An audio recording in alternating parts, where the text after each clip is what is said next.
السلام علیکم میرے بہت محترم ناظرین، جناب سید سرفراز احمد شاہ صاحب کی دل کی گہرائیوں سے نکلی روحانی گفتگو لے کر رخسانہ بشیر آپ کی خدمت میں حاضر ہے۔ کتاب ہے جی فقیر رنگ، اور چلتے ہیں اس پیج 140 پر۔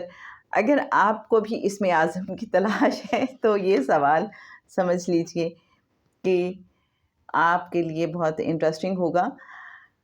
شاہ صاحب سے سوال پوچھا گیا کہ میرے خیال میں سورہ فاتحہ میں اسم اعظم موجود ہے، یہ اسم اعظم رب العالمین یا الرحمن میں پوشیدہ ہے؟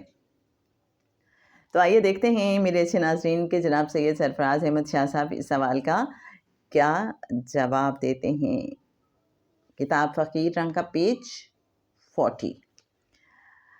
گزارش ہے کہ اسم اعظم سورہ فاتحہ میں نہیں ہے اور نہ ہی ان دونوں الفاظ میں۔ آپ کی کنفیوژن دور کرنے کے لیے یہ بتا دیتا ہوں کہ اسم اعظم کبھی اکیلا لکھا ہوا نظر نہیں آئے گا، یہ ہمیشہ دیگر لفظوں میں لپٹا ہوا ہوتا ہے۔ اس سے پہلے اور بعد میں الفاظ موجود ہوں گے۔ جو لوگ اسم اعظم کا علم رکھتے ہیں وہ بھی اسے لپٹی ہوئی حالت ہی میں جانتے ہیں۔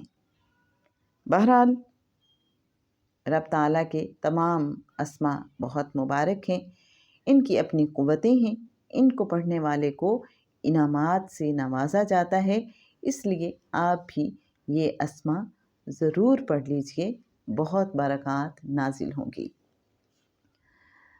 تو جناب یہ تھا آج کا سوال اور جواب۔